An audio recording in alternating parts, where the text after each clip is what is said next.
On RadioMontreal.com, the Republican candidate for governor.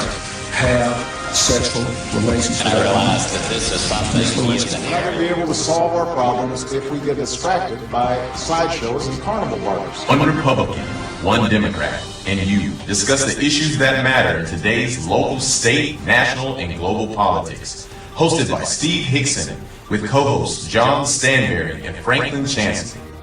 This is Backfire. Probably. That's probably cool. All right, are we live?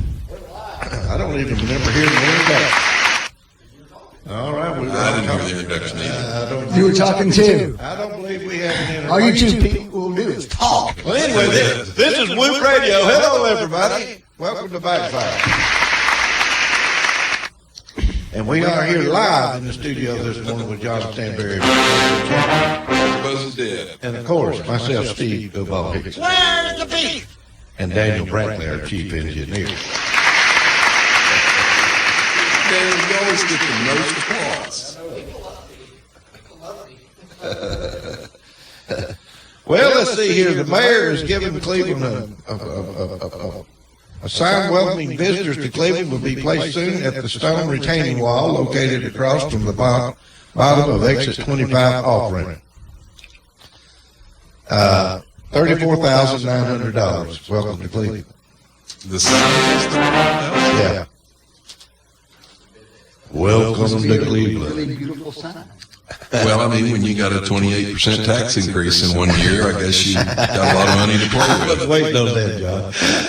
A lot of money to play with. It's a Christmas present to the city. Well, the tourism should have paid for it, shouldn't it? It probably did. That probably did come out of that pot. I'm sure it was in our budget somewhere, right? Well, when you got a 28% tax increase, you can play with your budget a lot. Speaking of budget, the county's ready to raise taxes too now, looks like. County high salaries and infrastructure. Anyway, they're talking about having to give all the employees raises, not meeting the minimum. What's going on? And anyway, the policemen, they need to get a sign-on bonus because they're losing some, and the vacancies offered. And just having a hard time hiring people, I guess, because they're not making enough money. Is that a good economy? No, wait. Government doesn't make money. Doesn't ever make money. Makes no money at all. But the people working for The the government government takes money. Well, our government county workers are not making as much money as they should. Okay, I thought you said the government wasn't making money. Our county government is not paying enough. So, what do you think we should do? Just go ahead and raise taxes? Well, that's always the easy go-to answer. I've said all along, and no one in the courthouse likes this, so I'll just go ahead and say it. I think we should have zero-based budgeting.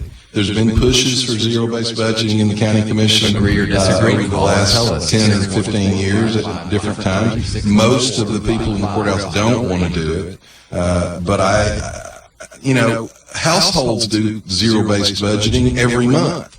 You look at your budget every month and you say, what I spent last month, was it useful? Should I continue to do it?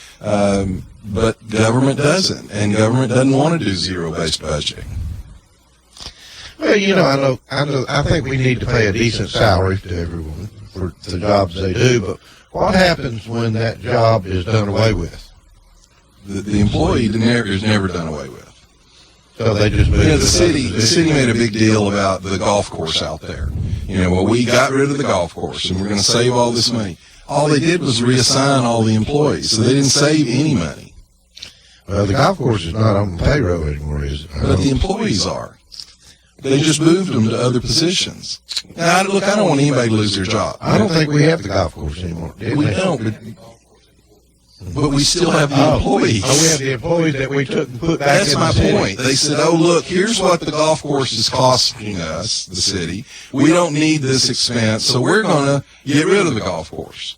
Well, they did technically get rid of the golf course, but they took the employees and moved them to other jobs. And again, I don't want anybody to lose their job, but don't tell me you saved us all this money.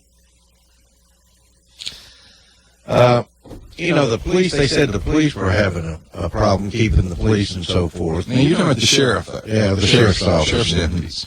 And getting them trained and, then. But look, there are a lot of things going on here, though. I agree. The sheriff's deputies risk their lives every day, and I think the starting is something like $24,000, which is not enough. Right. But here's the problem. When they give these pay increases, you know what they'll do? They'll give an across-the-board percentage pay increase. Well, if someone's making $70,000 or $80,000 in the county employment, do they need the same percentage increase that the guy who's making $24,000 gets? Maybe if you didn't give as much on the top end, you could give more on the bottom end. Franklin, Of course, the people on the top end are people who've been successful in their jobs, presumably done a good job, and been around for 20 or 30 years. So are you telling them that those pay increases, which presumably reflect a good job, aren't worth it? Well, Frank, It's a hard question. all right, let's say they get just to make it easy, let's say it's a 10% increase. So at 10%, how much does the $24,000 guy get? Very small. $2,400. At $70,000, what does he get? $7,000. My point simply is maybe you give the $70,000 guy 5%, and you could give 15% to the $24,000 guy. There's 605 county employees. And he said in this article, it's saying 117 full-time employees. Of the 605, 19.3% are making below $15 per hour. That's my point. Why don't you give a larger pay increase to the people on the bottom of the scale and a smaller pay increase to the people on the top of the scale? And by the way, when you add these in city or the school employees in, if I'm not mistaken, government's the largest employer in the county, or one of the top, when you include the school systems. Think about that for a minute. We're a country of capitalism and free enterprise, and government's the largest employer? Well, it used to be the hospital. It was a government hospital. It was our government hospital, that's right. I mean, look, I've said this before, and Franklin will probably roll his eyes. You go down South Georgia, and there's a city down there that privatized all of this. And they actually, the surveys from the population said they felt like the service was better and the cost was much lower.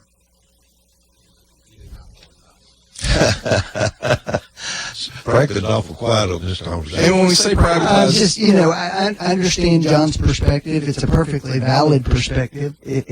What he's suggesting is that we all need to be fiscally minded, and that's true. That part's true. I don't necessarily agree that every time government spends money that it's a bad thing. Sometimes we have to look at what we get for it. Oh well, I think we've probably got a good city full of employees, good employees. If they're not making enough money, somehow they need to figure out a way to do it. But sometimes I wonder where they can cut back. well, you don't know because you don't have zero-based budgeting. That's what zero-based budgeting is. You look at your budget every year and you say, we spent money in this area last year. Do we still need to do that? To be honest, lack of zero-based budgeting is why the federal government had the strategic helium reserve for about almost 100 years. I believe it was like 97, 98. I heard Bill Brock talk about this. Are you familiar with the strategic helium reserve? Well, that's in case we ever had a party. It was started in World War I when we had the dirigibles. Do you know how much it was budgeted in the late 90s? So, $700 million a year. have you seen who is it? Did you know that this year there is a helium shortage? It is true. But And guess what? You couldn't get some for reserve your wouldn't help. And guess what? I couldn't find some for some balloons a couple years ago. And that's right. You're going to have a harder time finding those this year. And guess why? Why? Because government and industry is scooping up what they can get of it for various scientific and technological needs that they utilize Well, it. you know what, though, Franklin? In a capitalist society, if there's increased demand, someone will increase production. That's the way capitalism works, and that's really how it delivers the best standard of living in the world. I wouldn't think helium would be that hard to find, would it? My point just is $700 million. And guess what? Bill Brock was talking about that in the late 90s. It took till, I believe, 2004 to finally get rid of it. John, let me ask you, if you went through America's budget, how much do you think you might be able to cut back? Well, here's the problem. That's a huge conversation, because here's your problem. You could get rid of all of the discretionary spending in the entire budget, and you would still have a deficit. It's the entitlement spending. It's the automatic spending that we have a problem with. So you could wipe out. Give me an example. Well, Social Security, Medicare, Medicaid, the welfare programs, the food stamp programs, those are all entitlement programs, and they're sort of funded. Do you think they're not needed? I didn't say they're not needed. That's not what I said at all. Okay. Social Security, for example, is going to go broke. Medicare is going to go broke if we don't do something about it. It's growing beyond its ability to fund itself. How many years are we going to talk about it? We're going to talk about it right up to the point where it goes broke, probably. Because the problem is, you have to modify those programs. Paul Ryan put forward actually some pretty reasonable suggestions a few years ago, and he was put on TV as a look-alike shoving a little old lady off of a cliff. Now, that's actually very good politics, I guess, but Paul Ryan's not wrong that we have to look at entitlements. Now, the current president, President Trump's a Republican. He doesn't want to touch entitlements. He's promised not to touch entitlements. That was actually a conflict between him and the Speaker of the House, Paul Ryan. We have to talk about this at some point. We're just kicking the can down the road. We're going to wait for another Democrat? Apparently you'll have to. Well, they're not going to talk about it either. Look, I'm not blaming them any more than I'm blaming our people on this. Nobody wants to talk about this because the public will probably You're not going to successfully go down that path, John, if you're pairing cuts in entitlement benefits with tax cuts that primarily benefit really wealthy Total people. revenue You went- can't get once both again, those and expect us to Total listen. revenue went up this year after the tax cuts. October, the first year of the new fiscal year, set a record tax receipts after the tax cut. And the wealthy are paying a higher percentage now than they were And the before. deficit went up. You're right, because we have a spending problem. That's the point. We cut taxes and total revenue went up like it always does when we cut taxes, but we have a spending problem. And you had all branches of government. I'm for 2 not years. disagreeing with Well, Franklin on but that. it's just a hollow criticism. No, it's not. It Here's is. the problem, Franklin. We have both Republican and Democrat. We have created an entitled society, and they will punish. My opinion is Republicans are slightly more likely to try to tackle this than the Democrats. But the problem is the voters will punish whoever does it. Now, for example, one of Paul Ryan's suggestions was we don't touch Social Security for anybody over 55. So anybody over 55 years old would have had exactly what they were going to have as the old system. Right. But for that and below, for example, we changed the retirement age by 2 years. You push it back by 2 years. Now, when we set those retirement ages, people were dying at 71 and 72 years old. People are living to be 80 and 90 years old now. And 100. But we haven't adjusted that retirement age. Adjusting the retirement age alone would add decades to the Social Security and the Medicare rolls. But we won't do it because the public will probably punish any politician that tries to do it. Well, what do you suggest we do? Well, first of all, I think there is a deal to be made out there. And what would you do? I think what John just said is probably part of it. I think you will get a 1 to 2 year extension in the retirement age. I think that there is some logic behind it that makes sense. I think you'll get an agreement that that those taxes on Social Security benefits for certain income brackets are probably going to go up some, because it's capped at a certain point right now. When you go above a certain level, you're not taxed any further on income. I've never quite understood that one. Well, it's because we don't believe in a highly socialistic, progressive system. Well, think about what you're saying, Franklin. Whenever we talk about it, your side always says people have earned that. Unless, of course, you've been more successful in life and you haven't earned it, and we're going to take more of it away from you. They all earned it, Franklin. Didn't they all earn it? Sure, John. So you're justifying simply because someone has been more successful that you take more away from them. All pension plans are Well, the problem with it, as far as taxes go, up until 1913, it was illegal under the United States Constitution to have a progressive tax system. 1913 is when all this changed. I've always thought that, I won't use any names, but I had a friend that was pretty wealthy, and he always was talking about he'd make fun of his Social Security check every time he got one, and said, "Oh, look here, I got an increase this year." Well, he had paid in for years and years and years. Of course, he had plenty of money. I didn't need any money, and he was getting a Social Security check. I've always looked at that almost like an insurance policy. And that if you were wealthy, if you did have enough income and you were stable later in life and you wouldn't need it, it would just be paid out to the ones that did need it. It's just like a socialism. Well, I don't know. But it's like I don't know if it's quite socialism. It is socialism, Steve. If it's your money, it's your money. If you earned it, you earned it.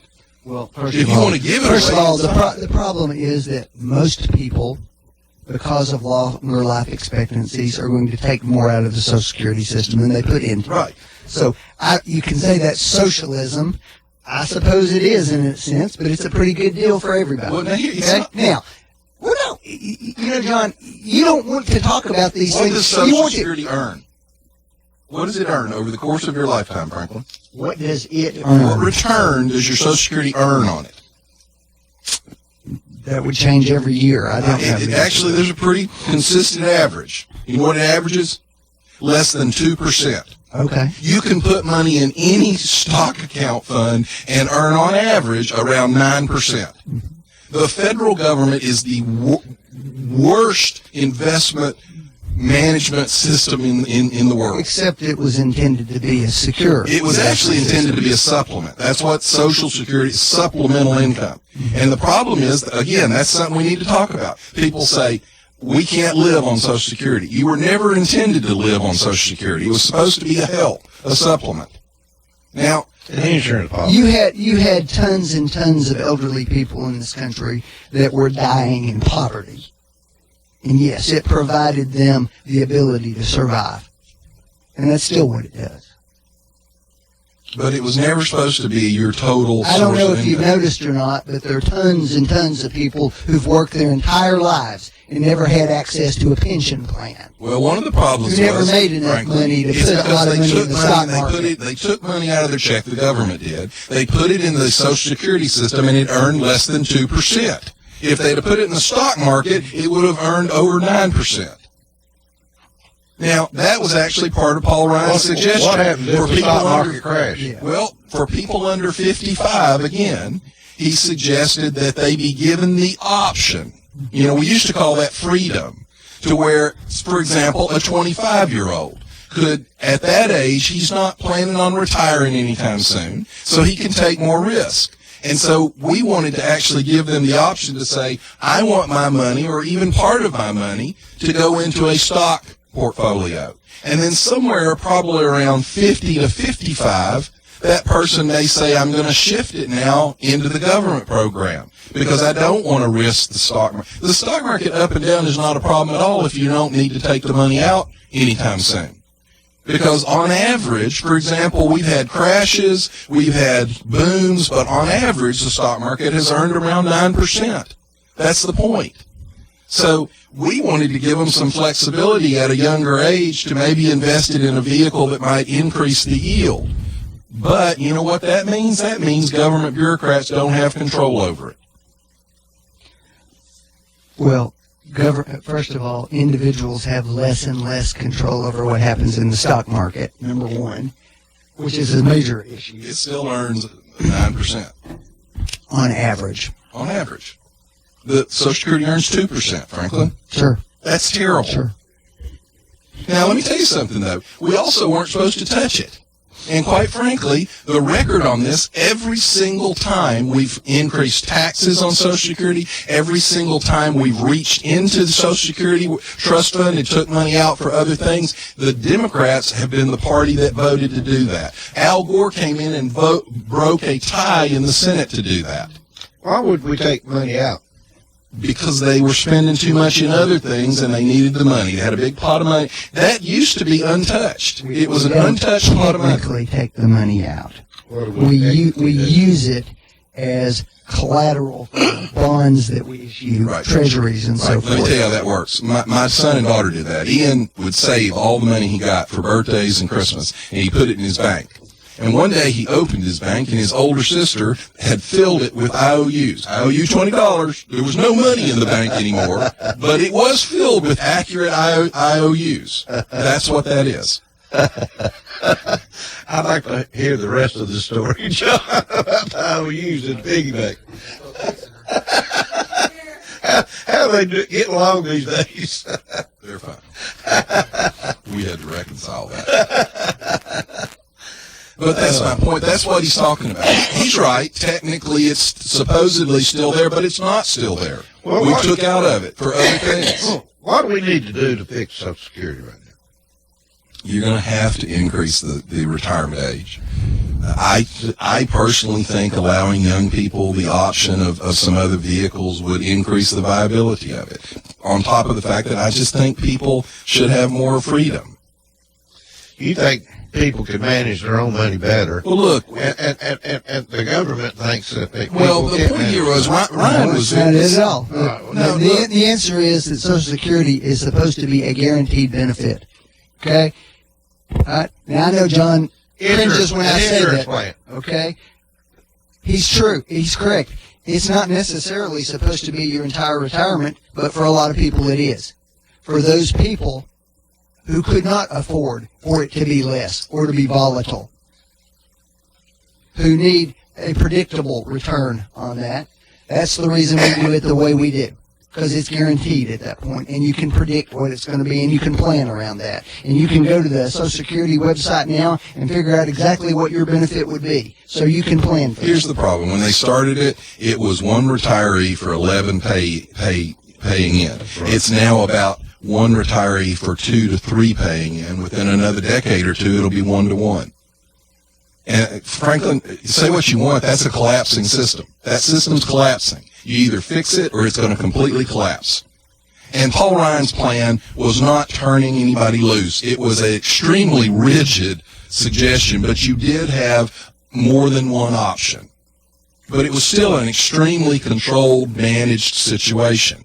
What were his options? You remember, John? Yeah, it's sort of like you get when you buy a mutual fund. They'll say, do you want the 50-50, tech stock versus, PG&E type stock? It was that kind of thing. You had some choices, but you can't do anything you want. All of the choices are relatively safe choices. And it was only available to younger people. It actually would not allow older people to do it because older people are subject to the volatility of the stock But market. what it does is change the system so that It makes money. So it's not a shared responsibility where you have responsibility for the generation that came before you to make sure they have this benefit. Frankly, we don't Because have what that now happens- because it's collapsing. Well, What it's shared collapsing, John, responsibility? because the middle class has done so poorly for the last 30 years. That's why it's collapsing. It's collapsing because it only earns 2%, and the CPI goes up faster than that. It's not even keeping up with inflation, Franklin. The government does a horrible, horrible job of this. And you've got to inject some market forces into it so that it actually earns some income. American corporations the last 35 years have made over 800% return in growth. Wages for employees in that period of time have gone up about 12%. All right? There is an inequity in the system. It's not the way it always was. Corporations didn't always look at it as all we have to do is maximize the value for our shareholders. They actually invested in our communities. Franklin, what percentage of the population actually is invested in those corporations that went up 800%?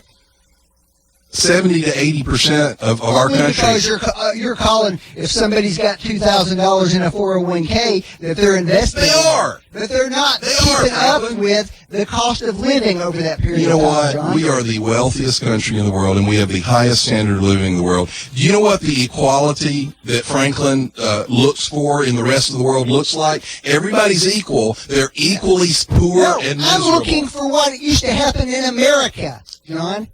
We are the There's a wealthiest. Franklin, our poor people are rich compared to other poor people in the world. What we have is a middle class that's shrinking and is not nearly having the kinds of gains that it had for 40 years in this country, which is what really made it great. And the policies that you're talking about do nothing to advance that or resolve that issue. Folks, think about what he's telling you. What he's telling you is Yes, I want a your life to government be better. bureaucrat ought to be in charge of the corporations. No, That's what I he's said no saying. such thing. Well, what's your solution, Franklin? Look, you tell me, John. Corporations used to, on their own, think they had a responsibility to their communities. Well, Franklin, you all Who used to return more money to their workers. Who used to not pay their CEOs $40 million a Your year. side of the aisle has shaped and molded our culture for 40 to 50 years. You have shaped it into a me first. This is what I want. I'm the only thing that matters. I'm not even subject to chromosomes, X and Y chromosomes. I can be 15 different personalities. You all have shaped that culture. Radical liberals It is. make It's your culture. corporations It's your decide selfish, that they're going to self-absorbed pay culture. huge I've got Selfish, self-absorbed culture. I've got an example that we can go by here. Okay, let's just talk about these corporations you're talking about. Let's talk about TVA. Okay. What about the salary for the president of TVA? Is that in line In line with what? with anything? Is it in line with what's being paid in private industries for similarly sized businesses? It probably is. I'm not saying I like that. Are you telling me it's different from them? I doubt it. Well, are they paying him too much? Oh, I think you could make that argument for sure. Absolutely. Well, when they retire, they get these bonus packages and they do all these different things. I mean, this is TVA. Is that not is it a government agency? Yes. It's a quasi-government agency. So Yeah. how did the salaries get to $40 million at a quasi-agency? Because they're competing with private industries, and that's what they're paying. That's what's happening. I don't like it. I don't think it's right. You know, if you're so upset, Franklin, that's one you could force to change. Actually, you can't, and that's one of the problems, John. Here's the reason why. Did you know now, John, that almost 45% of the stock in American corporations is now held by major index funds? Yeah. It's not held by individual investors. Okay? Very soon, vast swaths of the American economy are going to be controlled by very small boards. They're actually in these control. index funds. Actually, that's not true. They're It is controlled by true. computers, which is worse. Yeah, but It's they're one of running the reasons computers. One of the reasons you see the swings in the stock markets you see is, and Franklin's right about this. I'm talking about you have controlling the mass board, trades. I know, but you have mass trades that happen, a lot of it by computer. And so that's one of the reasons the stock market goes up 800 points and the next day it goes down 700 points. You understand, like, the Vanguard Dow Jones Industrial Average Index Fund is pretty soon going to own 30% of all American stock in major corporations. Pretty soon, those 3 or 4 big boards are going to have controlling interests in all of them. It's not you or I. There's not any secret control by Russia in this, is there? Well, You don't think Russia's you know involved, what? They probably have money invested in a lot of those funds. That's probably true. Let's take a break. We'll be right back. You're listening to Backfire with Steve Hickson. We'll be right back after this. Hello, I'm Shelley Duvall. And you're listening to WOOP-LP, Cleveland, Tennessee. WOOP FM is a broadcasting service of the Traditional Music Resource Center, and we play America's original music. Hello, my name is Andy Figglestaller with Ed Jacobs & Associates. We are an employee benefit and insurance broker in business for the past 20 years. The new healthcare law, also known as Obamacare, has finally arrived. The law is complex and the choices are confusing. You have questions, we have the answers. It is our passion to find cost-effective solutions for every client. The solutions will be different for every person or business. Let our knowledge, experience, and passion go to work for you. Contact us today and let us assist you through this process. Our phone number is 423-473-0202, or you can find us on the web at edjacobs.com. Want to make your Wednesday night memorable? Come to the Bald Headed Bistro, where Dana Rogers plays live every Wednesday night, 6 to 8:30 p.m., live on the patio. Come enjoy delicious food cooked by the bistro's renowned chef, Wesley True, and take in the eclectic folk sounds of Dana Rogers every Wednesday night, 6 to 8:30 p.m. Hope to see you there at the Bald Headed Bistro. Another SOS, and you're stressing, and that's the time to check in the cash. It's that time again. Are you more back to school or back to bills? When you need extra cash, text the word quote to 55670 for a free, no-obligation quote. Learn how much cash you can pre-qualify for. That's quote to 55670. Get pre-qualified today. Your one-stop money shop, check into cash.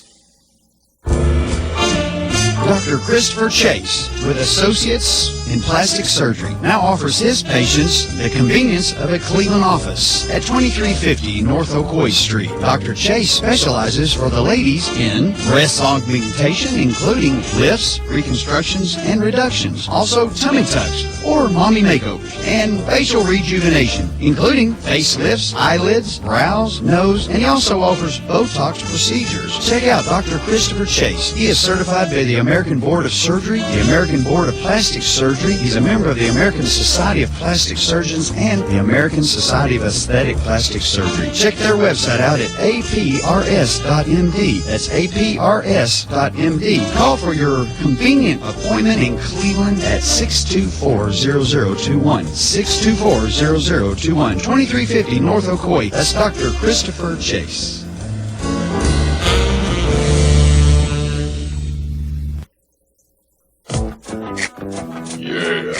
You looking for something sweet? I know you are. Bring your little sweet self to the Village Bake Shop. Around since 1961, there ain't a baked good in the galaxy the Village Bake Shop can't whip up for you. So when your baby treats your mouth to a taste you won't soon forget, head over to the Village Bake Shop in the Village Green Town Center. Or give them a call at 476-5179. You dig? No dealers allowed. Jackson Catnapper, family owned and operated in Cleveland since 1933, offering the best with over 70 styles of recliners, sofas, electronic lift chairs, full living room packages. Call Mike now at 961-7239 because Jackson Catnapper now offers sales to the public every Saturday. That's right, every Saturday. From 8 in the morning to 1 in the afternoon. Or call Mike at 961-7239. Or go see him every Saturday at 1911 King Edward Avenue, just across from the main plant. Jackson Catnapper, family owned and operated in Cleveland since 1933. 961-7239. No dealers allowed. You're listening to Backfire with Steve Hickson on Woof FM. Call 423-614-5553 to join in on the conversation. Now, back to Backfire. Billy's Bake Shop. Oh, Lord. That might get in your mind to stay there the rest of the day. I'm sure it won't. I will purge that as soon as I walk out the door. All right, you wanted to say something else about Social Security. My wife sent me a note that there's a scam going on right now with Social Security that they're apparently using their 800 number. So Social Security does not call you. So if you get a call from Social Security, it's not Social Security, okay? So who is it? It's a scammer. I'll tell you, we've got a rental house out here. You talk about the scamming. We posted it on Zillow, for rent. Right. Within 3 minutes, it was grabbed and posted on Craigslist with, alternate numbers. And of course, when you called, well, you need to fill, we go to get a credit history on you. So they're basically it was trying to steal, identity theft. Within 3 minutes of posting it on Zillow, somebody had screenshotted it, pulled it down, and reposted it on Craigslist. It's getting to be a dangerous world that we live in because of the internet. How do you protect yourself? Do you have to sign up for one of these companies to give you protection now? The world's always been dangerous. You always had to protect yourself from things. It just shifts and changes from different things. It used to be saber-toothed tigers. Now the difference is you can see that's true. The tiger coming. That's true. Actually, you probably couldn't, but he's right. Well, how do you protect yourself from this cyber attacks? Do you have insurance? Do you have some company that oversees yours? All people have firewalls. You buy another product to try and protect you from. You say that, but you see major corporations every month or two reporting another big hack, and they've got way more money to invest in security than we do. Well, look, and I'll criticize this for being kind of stupid, but the Republicans, there's a story just out now. They hired the same firm the Democrats were using, and they got hacked this year. That's right. Well, it's because the people who are nefarious out there are more skilled and agile than the people who are playing defense. There's a lot of crooks in this world, but a lot of them aren't behind prison. They're in there. Well, no, a lot of them are behind prison. Some of these cyber things happen from guys in prison. Isn't that amazing? There's been major cases broke that it was actually going on from behind prison walls. Isn't that amazing? Why would you have access to stuff like this? They smuggle cell phones into them. Of course, a cell phone today has the computing ability of a huge processor from 30 years ago. Well, what else would y'all like to talk about this morning? Anything on your mind that you'd like to try to bring up and have a conversation about, particularly that's going on in this world at this time? At some point, we need to talk about President Bush, but we can do that at the end if you want. We can talk about President Bush now. I don't have a problem talking about President Bush. Everybody's been talking about him for several days, but we'll talk about it for a minute or two. I think you can make a strong argument that he was probably the most qualified person to become president in the last 50 years or so because of his varied background. All right, you say qualified. Tell me what. Well, he'd served as a congressman. Well, first off, the military. Okay, I understand, but lots of people met that category in the last 50 years. Not his opponent. In the last 50 years, okay, John. All right. And you find criticism where nobody's I didn't disagreeing with criticize. you. I just interjected. He had been a congressman. He had been an ambassador to China. He'd been the United Nations ambassador. He had been the director of the CIA. He had served as vice president. He'd been the Republican National Committee chairman. He ever had a business? Yes, he actually could have gone to Wall Street. His family was in Wall Street. He took off and went to Texas. He actually started, I believe, in Arizona or New Mexico and took a job as a tool salesman and was selling tools. And then he went into the oil business. So you can definitely make that argument that he had such a background that he was eminently qualified for that job. My wife and I were arguing about, they're saying he was a self-made man, and she's arguing that, well, he came from a family with wealth and privilege, and it's hard to say you're a self-made man, but it is nice to, I'm sure it makes a huge difference to know that you have family and wealth to fall back on, but he did go to Texas and start out as a, laborer. And once he had learned the business and then had some expertise in it, then the wealth his family back then in the 50s invested $350,000. I think I saw in a profile last night in this startup oil drilling business that he did, and so they provided the seed money at that point, and it turned out to be a good investment for him. I think I saw. We see lots of bigger numbers then, but we're talking about back in the 50s and 60s now. He turned around and then eventually was able to sell that for like $2.6 million, which was a lot of money. Exactly. Is today, I've been out of town in the mountains. So today will be the ceremony in the rotunda, from what I understand. Okay. And let me say this, and I don't mean this, Franklin, as an attack on Bill Clinton, But you say he was probably one of the most qualified people in the world. He got beat by a guy that there was a statistically significant number of people that voted for Bill Clinton because he played the saxophone on Arsenio Hall. Now, I'm not criticizing Bill Clinton at all. He likely got beat, honestly, because a statistically significant number of Republicans voted for Ross Perot. Well, that's true. Probably true. But my point is, demographically, we've been changing for the last 20 or 30 years, and what was important, you look at a man like him, and Republican or Democrat, and you go, gosh, he served in the military, he was a war hero, he's done all this. It's more important that you can tell a good joke now, or, which is, I think, a shame, in a way. You got to remember that George W. Bush always had or George H.W. Bush had sort of a, for lack of a better word, tortured relationship with the conservative wing of the Republican Party. They didn't especially trust him. Well, the biggest problem, to be perfectly honest, was the read my lips, no new taxes. Well, it went back before that. The first time he ran for state office in Texas, he opposed the President Johnson's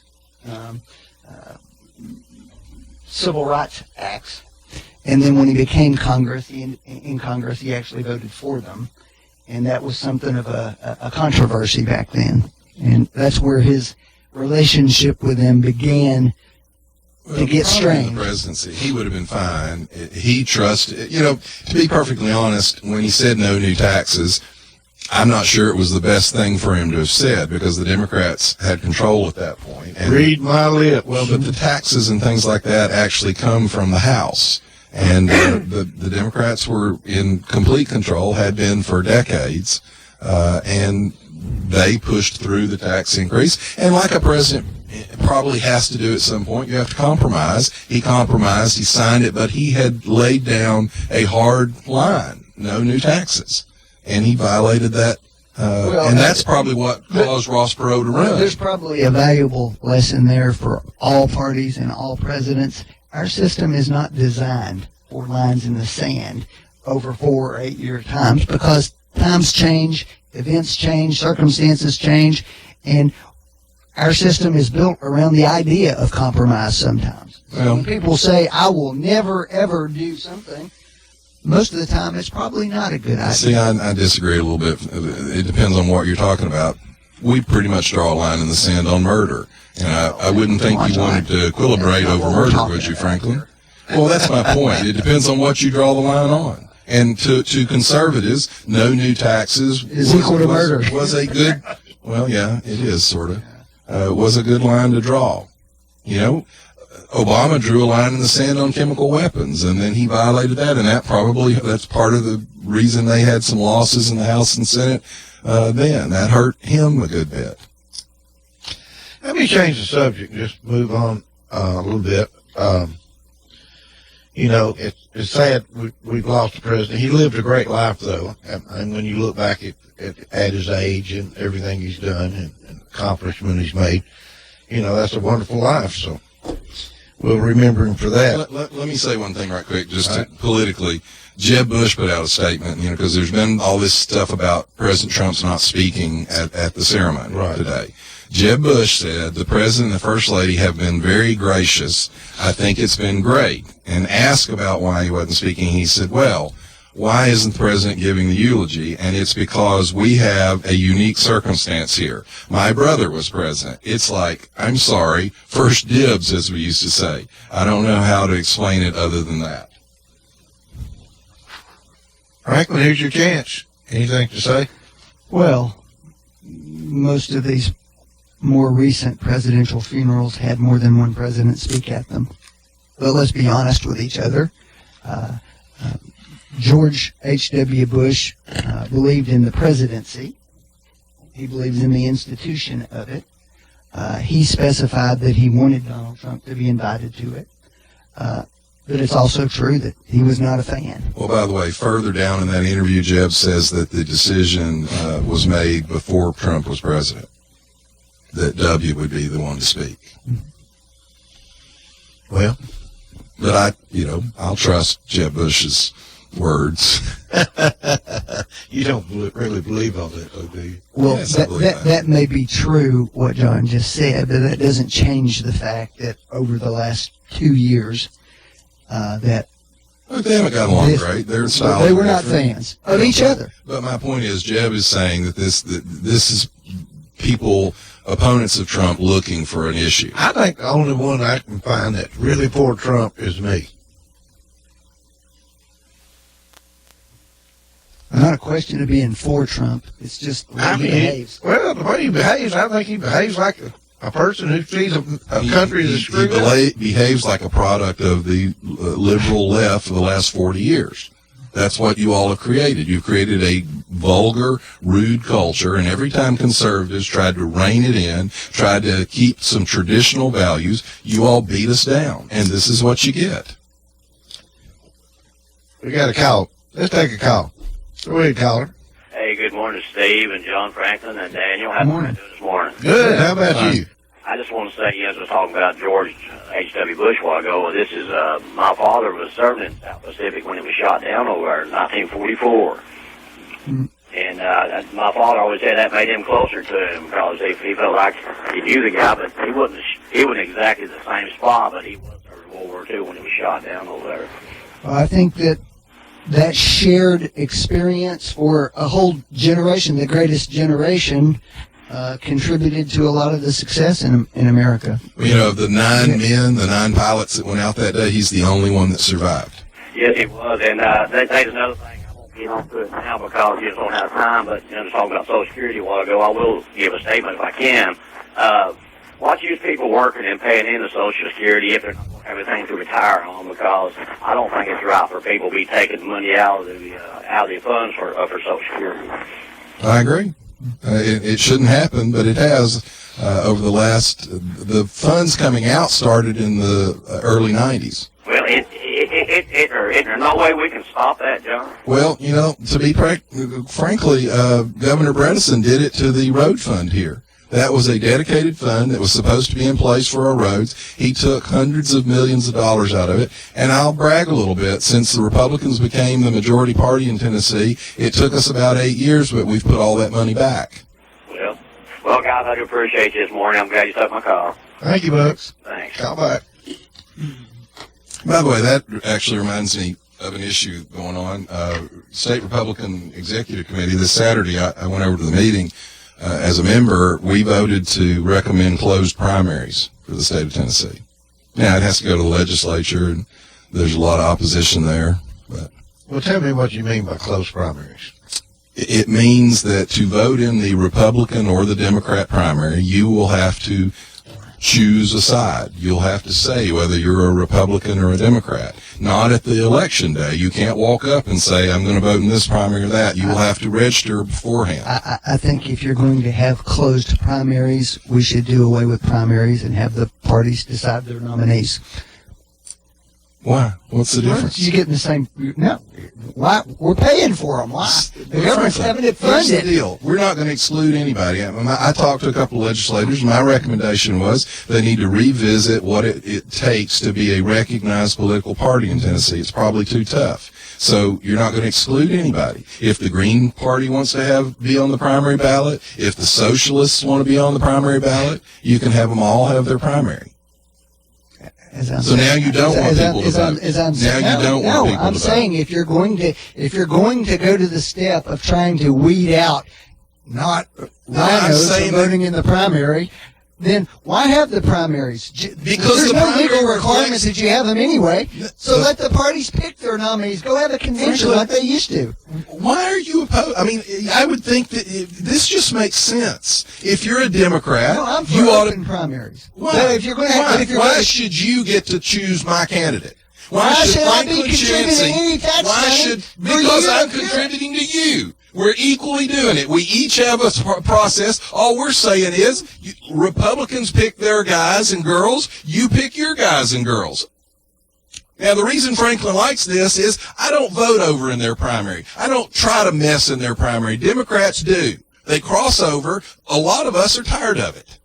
They cross over to do what, John? Well, two things. They cross over for two reasons. One, they cross over to pick the candidate that is the easiest for their Democrat candidate to beat, the one with the most weaknesses. Or B, they cross over for the Republican that they've made some kind of deal with. John? It's happened before. Is that what happened? The weakest Republicans got their nominations? It's happened before, Franklin. I don't care whether it's 1 or 10,000. I don't do it. I'm a Republican. I get it, John. I'm honorable about that. Franklin, I can list you several of the most prominent Democrats in town, and they regularly vote in the Republican primary. Well, it's unfortunately true that there have been a lot of primaries in the last few years that didn't have any Democratic candidates in them. Well, then find a better ideology so you can attract a few people. I want to talk about something that we talk about, but we never do anything about. Term limits. What needs to happen? How do we put term limits in place? For your county officers, you'll have to change the state constitution. Mm-hmm. Those are listed as their constitutional officers. What about, how about national? Federal law. They'll have to change federal law. Well, it's never talked about either side, right? Oh, sure, it's talked about all the time. When they're running for office. That's called politics, isn't it? Yeah. Hey, when there's an election, you'll hear it brought up. You won't hear it brought up. Look, if you're picking a side, I would, and I don't mean this partisan, but that's probably a bigger issue on the Republican side than the Democrat side. A lot of the Tea Party people, a lot of the more conservative Republicans have for years wanted term limits. Well, they haven't done anything about it. They've pushed it. You don't have a vote. Congress has the votes, and I think our system is so screwed up we can't get anything with common sense put in place anymore. Well, there's been discussions of what do you do. For example, there have been recommendations that you have one-term president of 6 years, which might free the president to not worry about because there's a lot of talk about two-term presidents, what they do in their first term versus what they do in their second term. Because in their second term, they don't have a re-election to worry about. So some people said, let's have a 6-year term, one term only. There had been talk about limiting, on the Republican side, the proposal was limit congressmen to 6 terms, which would be 12 years. Limit senators to 2 terms, which would be 12 years. Let's take a call. Go ahead, caller, you're live. Thanks for taking my call. Y'all were talking about Social Security a while ago. I think Social Security is covering a lot of things that it wasn't intended to cover to begin with. I sleep with a CPAP, and Social Security is paid for my CPAP, and then the people call and they say you're eligible for supplies. Even if I don't need them, I'm eligible for them, and they want to sell them because Social Security will pay for that, or Medicare, whatever. And that's one reason also that Social Security is like it is. And because so many babies have been aborted and killed, we don't have millions of people working today that also would be paying Social Security. Thanks for taking my call, gentlemen. Thank you. Thank you. Actually, caller's right about that. The birth rates are a real problem for us. Mark Stein wrote a book called America Alone. Of course, it got labeled a racist book, but he talks about birth rates. It takes 2.2 births per couple to maintain a culture. We have 1.85 right now, which is actually one of the arguments that's been made for why, on a legal basis, that we need to be investing in more immigration.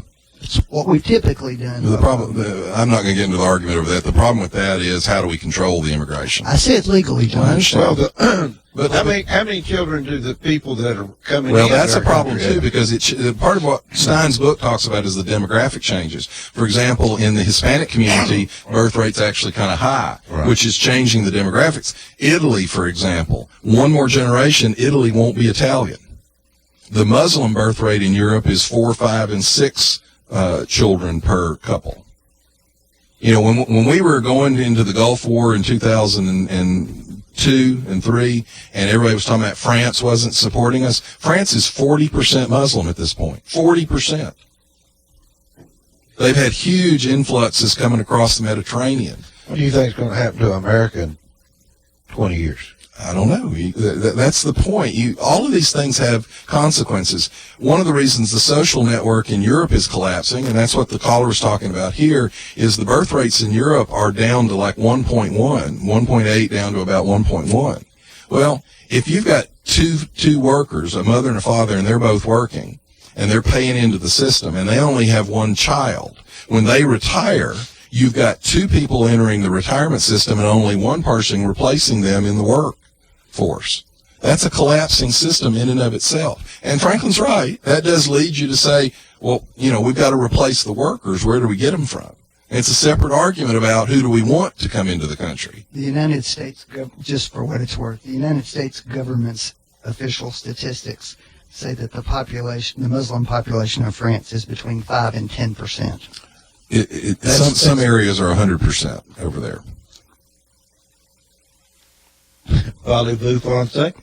Well, just saying that's even let's say it's let's say it's 10%. All right. That's part of the reason the French had a hard time coming along with us. These kind of changes affect your politics. Your demographics change, your politics change. Well, I've been gone, like I said. What's going on the border right now?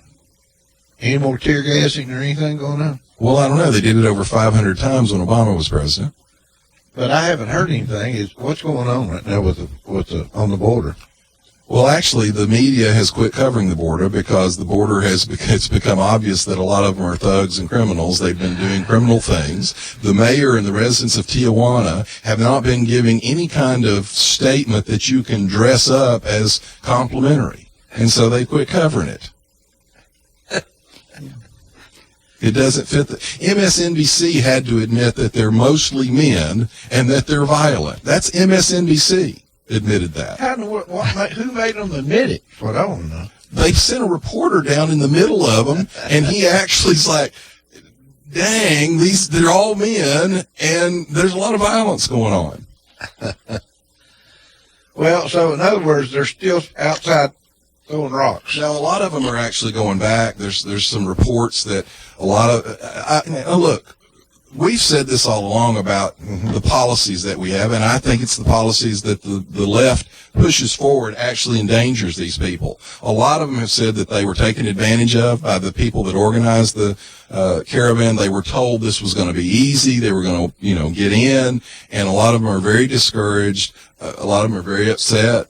You're seeing them say things like, I would have never come had I known it was going to be this bad, and a lot of them are trying to go back now. The mayor of Tijuana this week, and I'm looking at a Fox News site, by the way, here, criticized the Mexican government for not providing enough resources to help out there, and says it was, quote, a humanitarian crisis. He did. He said that last week. He asked for help from the UN. He didn't say thugs and criminals. You're not reading the whole thing. He said they shouldn't have come. We don't want them. He actually mirrored the language President Trump uses. All right, one last thing I want to talk about real quick, and that is the guy that was murdered in Afghanistan. No, you're talking about Khashoggi. Yeah, Khashoggi. Right. What do you think America's stance ought to be on Khashoggi? I think what's going on by Republicans and Democrats right now is dangerous. I would have thought it was dangerous if they'd done it to President Obama as well. I do too. Look, I heard one guy put it pretty well. He said there are no good guys over there. There are no good guys. We have to make a choice between one bad guy and a lesser bad guy as to our strategic interests. That doesn't have anything to do with being publicly critical. It does, frankly. Of a murder. It does, frankly. Particularly a murder of somebody who has legal protections under the laws of the United States of America. Well, Franklin, President Obama actually killed U.S. citizens himself. If I'm ranking the two things, I rank that worse. Okay. And you weren't as broken up about that. That's great, John. Did he kill U.S. citizens? What do you mean enemy by that? combatants, John. He did, but he didn't ask anybody. He didn't go through any courts. He just executed them. Summarily had them killed. Now, look, I'm not criticizing him. I agreed with him doing it. But you all didn't have a big problem with that. But now you're going to. My point on this, Franklin, is there are so many layers of the vast this. majority of Republicans in Washington in government see a much bigger problem here What did than I you say did. when I started this? I said this is not partisan. I think Republicans and Democrats are off track on this. I think the president has to set diplomatic policy. I think you've got a Secretary of State. I think this is an incredibly difficult region, and they're doing the best they can with it. And you can't look. They're all bad guys, and we have to pick and choose which one we're going to deal with. It's a delicate situation. It is. And it's not as clear cut. He was a member of the Muslim Brotherhood. He had, terrorists. And what you laugh, Franklin. Your side just 6 months ago. He wasn't. Your side 6 months ago was holding the Crown Prince up as a wonderful reformer. He was getting a marriage license. Franklin, your side just 6 months ago was saying that the Crown Prince was a reformer that had allowed women to drive cars. He was a great change for Saudi Arabia. That was your side's position just a few months ago. Okay, and we discovered differently. No, you knew all along what he was. Everybody's known what he is all along. That's my point. I wouldn't be criticizing President Obama for this either. I'm only criticizing him for his rhetoric. I didn't say we had to break all relations with Saudi Arabia, but suggesting that it maybe didn't even happen when everybody knows it did is not helpful. All right, our time's about up. And please send some money to Bill and Hillary Clinton. They can't fill a stadium for speeches anymore. It's sad. It's very sad for the two of them. I want to end the show today and play something for you that I thought was very good. And it's Phil Robinson, the Duck Dynasty, one of the people there. He's the one that's saying this. He's out in a duck field, sitting on his ATV while he's talking to some people about this. So I'm going to let that play, and we'll see you next week. Bye-bye. What's the problem these senators have up there? They're like these bees. They just get in a swarm, and all